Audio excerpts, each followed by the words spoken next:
بله تماشاوان نهجا جبو گوتوبیجی که بهتر لسر هستیارترین هفته جبو پاشوروجا سوریه میوانداریا ما مستجدعان علی اندام نراتي هرما كردستان انا كسا هروها ما مست عبد الباسط حمو جگری سروکی هپیمانیا نشتیمانیه اپوزیسیون سوریه دریا سکایب و کریا ما مست عبد الباسط از جمت دست بکم توكا جگری سروکی هپیمانیا نشتیمانیه اپوزیسیون سوریه کو تنها للرياضه للسعوديه ولات السعوديه ونهاجي شاندن انجمن نشتیمانیه کرد وجهشنا السعوديه انقوي بجهن وبجداريه دو كونغرا رياضو دبكن چه هفريزي انغو تنسيق دنا برو ده هاتيه كرن بري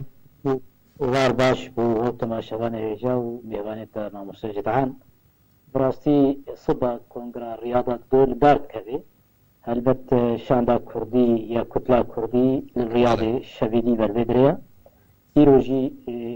شاندا كردية أنا كسي بسلوكاتيا ماموستا إبراهيم برو وماموستا فصلة يوسف وخشكاما صبيحة خليل أوجي دقين رياضي بقال ماموستا إبراهيم باشا أوجي لسر أنا كسي أبانا حمو الرياضي حاضر دبن وهلبت تنسيق وهم عنقيدنا برامدا بساعتها وبرجاها وأوجي الجوري برجواندية كردي الجوري برجواندية ما وأن كاربن دولا خبليزن وما في قال إخوة باش جارانتي بك. باشا ما مستا عبد الباسط هون وكا هبيمانيان اجتماعي وكرتي دا بجدارن وشو بروسا يجبوي كردان بيشكيش كنت كونغرا الرياض دا حلبت كونغرا الرياض كونغرا كأوبوزيسيونية سر خالي جرينغايا تايبتجي مثلا جرسرية سياسي قدر بشار الأسد جبوني حكم داريا بيشروجو تايوزي ترسا بكاتويا چو كردن چو سريان چو آسوري تركمان أوانا خاري هاري گرنگن إيرو جدان استاندن وأخافتن هلوستا ائتلاف زلالة وكشاوا أو اتفاقيدنا براءنا كسي وهفايمانية أوبوزيسيوني هفايمانية دهيا أوانا بشتغان جيرا ليون بزانن قالك هيزين دي لاشين أوبوزيسيوني دي هنا يعني أوجي نارين نواهنا لهولدان حتى إيروجي وساعة داويجي بانو ساندن دون دام كاربن غشبلقة كي داخليانية كي وكاربن بهتر ام حمو آلياوان قولي رو شرط ومرجي برجواندية ما ورشا سوري تايبت قلي كرد سوريا ما مستا عبد الباسط بن ريناتا چه هيفيج كونغرا رياض دو هانا جبوي كردان باشا روجا سوريا دا كونغرا كي دولتية بشتغانيا سهو بينج دولت نرتيا خديار كنا ودي مستورة جي حاضر وقال لك دولتين شعبير يقو خدي بريارة سياسي ورجلاتا نبيم تايبت سوريا مشان حمو شعبير كونغرا كي قال لك يقرنجا سر أستانا دولتي وسر أستا سوري بروية كيجي كردي حولداني بكن جو كاربن تشتي ماي كردي أم بناب حمو تشتابها بن وأم ندر بي تشتابن بروية كيجي إيرو شركي دبلوماسي شركي سياسيها دوي أم كاربن تشاوا كرد قدر أخوة وبرجواندي أخوة بكسر ديرة وكاربن بصر بخن بروي كيشي أو شرعيرو كونغرا رياضي خباتك الدبلوماسي بلندا يعني باشا ما مستا عبد الباسط بهبي مثل قلب بمينه زي ما جمع هباني خوي استوديو ما مستا جدعان عليه ما مستا انها انجمنا اجتماعية كردي كو خلق قلق غازند جوي چندتكي بدشان دا چون الرياض سدم جي شبوك وبيك شاندين چون اما انجماني قال لك هول داغو شاندكا بنابي انجمانا كردي آماده ببي يعني الرياضي جبو كاربي خواندن و نرین و داخوازی ملت کرد بگهینه سر میزا گفتگوی اما از بیجم هر سی حوالی می دریا ائتلاف راحتن وکا ماموستا عبدالباسط انهاجی اما جبه کری نرین و خواندنا انجمان اجتماعیه کردی چاره سریا قضیه کردی دی سوریا دا پیش روژا سوریا نو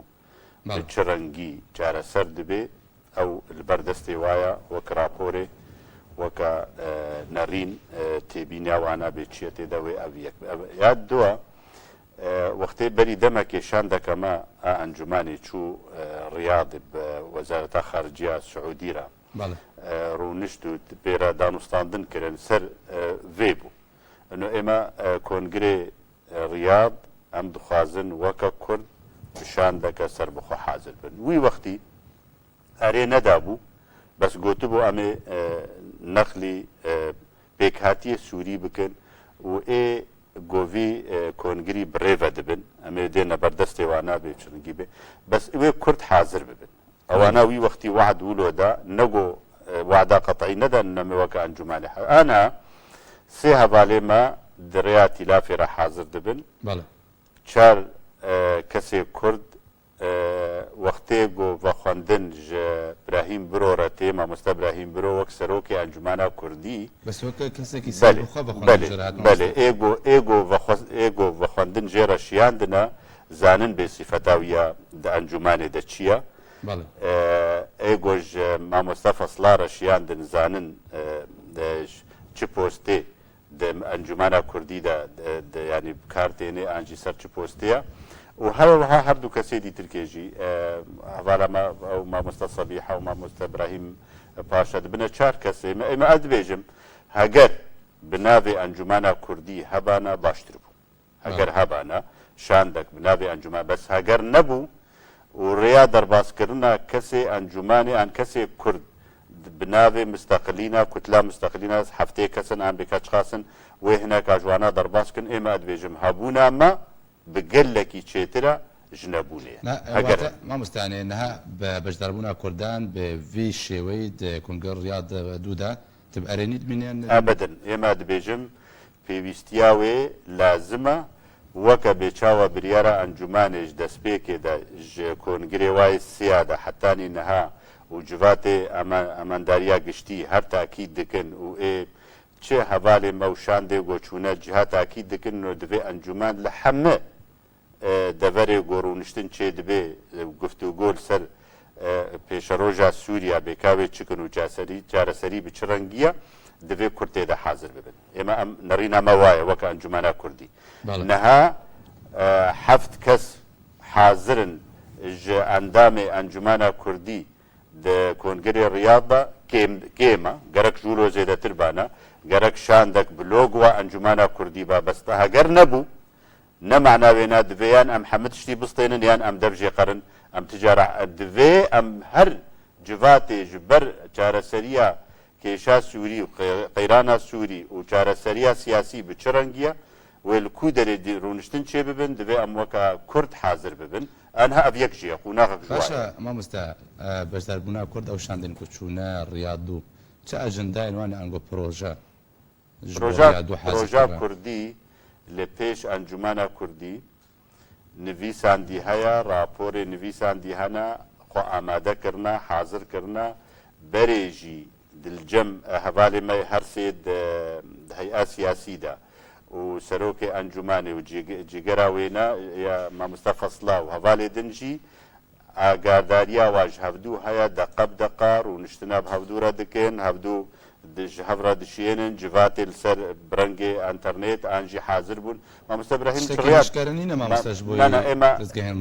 داخوازە قەدیا کوردی ئێمە شکەرە عنوانێ پان ینی چییە جارە سەرکردنا قەدیا کوردی دە سووریادا لە گۆر قەوانین و مەواسیقی دەولی عهود و مەواسیقی دەولی و تەثبیت ببێت دەستورە سووریا نوودا ئێمە خەتێ پان ئێگۆم سەر کار دکن ئەڤە هوربوونە ناڤاوێنە تەفاسیلێ وێنە دمێنێ لەسەر بریارە ئۆپۆزیسیۆنێ ئانجی دەولەتێن ڕاعی بە چ ڕەنگی وێ چارەسەریە سووریارە ببینن شێوەی دەستهلاتنێ دەستهلاتیە سووری وێ بچ ڕەنگی بێ لێ پێشە ڕۆژێ هەگەر لا مەرکەزی بێ ڕەنگەکە هەگەر فێدرالی بێ ڕەنگەکی دیە هەگەر لا مەرکەزیە ئیداری بێ ڕەنگەکە لا مەرکەزیە سیاسی بێ تشتێکی دیە دگۆر وێنە ئێمە تشتێ سابت لجەممە خەتێ پان وەک مشتەرە گوتی جارەسەریە قەدیا کوردی سووریا دە لەگۆر عهود و مەواسیقی دەولی و تەثبیت ببێت دەستورە سووریدا ئەڤ یا ئەساسینە هوربوونا وێنە دمێرە دمێنێ گۆر مەرحەلێ بێچاوە چیتر باشە مامۆستا جەدعان بچمە جەم میوانی خۆ دریا سکایپ بە مامۆستا عەبدولباسط مامۆستا عەبدولباسط چوونە بە شارەسەد سەرۆکە ڕژێمە سووریێ دەدەمەکە کوردە ئەنگۆ ناکاو باوایەکی ژنیشکە بەکە چوو رووسیا لەگەل بۆتین ڕوونشتنگە سازکردن خوندناتە ژێرە چییە؟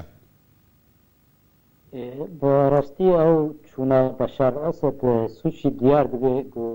ئەوامر و بریارە چارەسەریە سووری بە رووسیا مۆسکۆیە و ڕازیبوونا پڕ گەرنگەش بۆ مانا بەشار ئەسد هەلبەت یەکش خاڵات دەزانێت کۆنگرا ڕیادێ یەک جووە خاڵی قەدەرا بەشار قۆناغا وەگوێ زیانودا پێشەڕۆژی دەوەی چاوە بێ دانی و زانالکردن هەلبەتش بۆ وێ ئاستەیە ئەواناژی بەریا کۆنگرا ڕیادێ دەکاربێن ئەوەی داخوایانی وێ نەرینێ بگهێنێن ڕیادش بەرگ رووسیا فاکتۆرێکی گرنگەش بوونی و کەفتنێن چ ڕیادێ چێ سوچی بیانی و لەعبەتی هەری گرنگە ڕۆژهەلاتانە سووریا تایبەت پشتی بۆ ئەو جوینێن ئاستانە بارکەبن بەرا ئیران و تورکیا ئیرۆ رووسیا بووە ماستۆرێ هەری گرنگە سووریادا بڕاستی ئەو دیار دەبێت بۆ بەشار ئەسەد دەبێ وا گوتنێن پۆتی ژێر گوتی قبول بکەی و بپەژێرێنێ مامۆستا عەبدولباسط دەدەمان هادە نزیکبوونێک دنابەرە سعودیە و رووسیە دەچێت وەش بۆی پاشەڕۆژە سووریێ ئەم نزیکبوون بە نەرێنی ئەنگۆ سەلبی باندۆرێ لە ئۆپۆزیسیۆنا سووریە ناکێ؟ باوەڕیان بدا ئۆپۆزیسیۆنا سووری دەزانن هەر دەوڵەتێک گۆری بەرژەوەندی خۆت پارێزێ دەزانن تورکیا بەرژەوەندی خۆت پارێزێ کریزا سووری کریزەکە ناودەوڵەتی هەرێمیە لێ ئەس باوەڕم پێ فێمکردن ئۆپۆزیسیۆن سعودی عەرەبی لە هەمبەری ئیرانی و دەستکشاندنا ئیرانیش سووریا و هەرێمە عەرەبی تایبەت یەمەن و بەحرێن و وڵاتی خەلیج کەندا بێ شاری خەلیج ئەوانە هەری گرنگن ئەولەویاتن دەوڵەتە سعودی عەرەبی بێگومان لبنانژی ئەوانە هەلبەت دەبێ مرۆ سیاسەتی بەربچا بستێنێ هەر کەسێک گۆری بەرژەوەندی خۆی ئەساسی پێ بەرژەوەندی غەیقە لێ ئۆپۆزیسیۆن vê rewşa got êrîşa destwerdana Îranê li hemû dere baş fêm dike û Îran xeterê nebe ser Sûriya tenê ser herêmê û ser Iraqê û wenda jî ser Kurdistanê xetereke giringanê û ser Libnanê û ser hemû dere îro dijminê gelekî xeter ser rojhilata navîn wê mintiqê hemû Îran ji ber wê kê jî li hemberî Îranê Suudiye gelek xebatê dike karibê yekrêziya opozîsyona Sûrî bi asteke dewlî got karibin qedera Beşar Esed nebikin û destê Îranê ji Sûriyayê bikişin. باشە مامۆستا نەها ئۆپۆزیسیۆنا سووریە بەرە کیژان ئەقاری دچێ بە تایبەتێک و چەند سەرکردەیەکی وێ دەست ji کارکشاندن ئۆپۆزیسیۆنا سووری هەروێ ببینێ ڕیاد کۆنگرا ڕیادا سبەت دووە ئەنجامێ وێ وێ gelek tişta bixwara bênê li gorî encamê kongra riyadê sûcî jî têl daxistin û ew kongra jî riyad ya esasiye wê siba şan deke sih kesî bê هەلبژاردن دەستەوا بلند دەکارن با نووساندنا دیرێکت گفتوگۆیە ji بوونی قەدەرا بەشار ئەسەد جنێڤ bi sîwaneke navdewletî ew divê giringa mesela opozîsyon bi taybet etilaf herî laşê giringa ji bonî qedera Sûrî û opozîsyona Sûrî lê ew platforma Mosko Qahîra û fesail jî ew jî gelekî giringin taybet bergo îro خبات و لبات الجنيبي بيبر او اوبوزيسيون بيك لبهوريان بالصبا او بريارة الصبا وبصبا وبيخو يكر او اوبوزيسيون يكلاش دركبي وبهالوسطك السياسية هفباش دركبي باجبوني هارم قفتو قوية ديريكت الجنيبي باشا مامۆستا بەس نەبتەنێ سعودیە عفوا ببوورە رووسیا و ئێران دبێژن دەبێ بەشار ئەسەد لەسەر دەسەڵات نبمێنێ هەروەها سعودیە و فەرەنساژی هەمان بۆ چوون هەیە دەفوان دەدەما داویدا هەردووە تورکیەژی هاتە سەر هێلێ و ئامادەیەک و سازش ئەنگۆ تەنازول ji بۆ رووسیە بکێ ji بۆ کێمکردنا ڕۆلا کوردان ناودەوڵەتیدا نەها دەماک و تورکیە ئامادەیە تەنازلش بۆی رووسیا بکێدا و ڕۆلاوە کێم بکێ ئەفشتا هەبنەرێنی بۆ ئۆپۆزیسیۆنێ بەگشتی و کوردان بە تایبەتی ناگهێنێ زیانێ یەکگومان ئیرۆ ڕاستیەکە بێژن ئیرۆ ڕەوشە کورد کوردستانە لە عێراقی لە سووریای دەوڵەتێن هەرێمی ڕۆلا خۆ بێتەر بسێنن دەوڵەتێن ناودەوڵەتی gelek جارە نەوەکە بۆ هاتە خۆستن تێکردن بە تایبەت ئیرۆ تورکیا و ئیران نێزیکی هەف دەبن بە هەری گرنگەیە نێزیکبوونە هەر کەس بۆی کرسا کوردیە و هشکەرە دەبێژن ji بۆنی فدرالیەت سووریا چێ نەبێ ji بۆنی کوردستانەکە سربخوا نگه بحرا سپی بریا کردستان سوری را ایرو او استراتیجیه که پاراستنا امن القومیه دوندری هر دو ولاتش بروی که جی دولتا کردی یعنی قضای دوزا کردی کجا پارچه مزن به دوزا کردی لوا پارچه دیجی مزن به ایران جی باب زانه ترکیه جی زانه ایرو لمخابن بیج نبیجن کرد قدر دولت هرمی و بریار دولت هرمی و دولت نادولتی ایرو نحتا داوی الجوري برجواندي قال كرد قد باشا ما مستعبد باسط بهي مثل قال مبمنه ما مستا جدعان افشان دا كردي كو اشوي كونغري رياضو وا چه هيفي وكا كرد بكونغري رياضو هاي اما هيفي ما نتني لسر كونغري رياض هيفي عمل سر سوريا نو جارة سريب چرنگي جيرا ترتيب دبي ودولتين مظن دستوردان سوریا د دکنو سرکرد الجهانی ریفبریا جهانی دستیوانا دیا امریکان و روسن ام وک کرد بشک جملت سوری بیکاتی سوری بشکی سرکام خود بینن نچارن الا دویم تعامل با رونشتنا بکن با کنفرانسا و کنگرارا بکن و دوی امجی نبی بحر بن وكا با دولتي مظن بيشاوا ايرو بشاو ما مستا عبد الباسط اماجه بيكر عبد سروكي سوريا بشار الاسد بالتناوي برنا روسيا سوتشي روناندنا وقت ديارة وكا جافديري سياسي دبيجن تعليمات دانيدا اوامر دانيدا وفيرانجي بمشي سروكي روسيا جيرد بيجي اف ضباط توادبينه تسلاب الواكري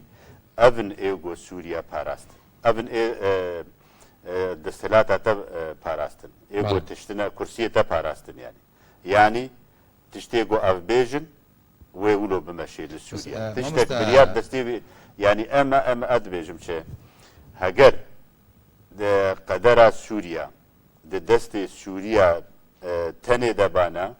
وبرنگکی دی تعامل پیرا بوبانا بس قدر ملت سوری بتوایی ابو نزیکی 7 ساله میکبنا ساله 70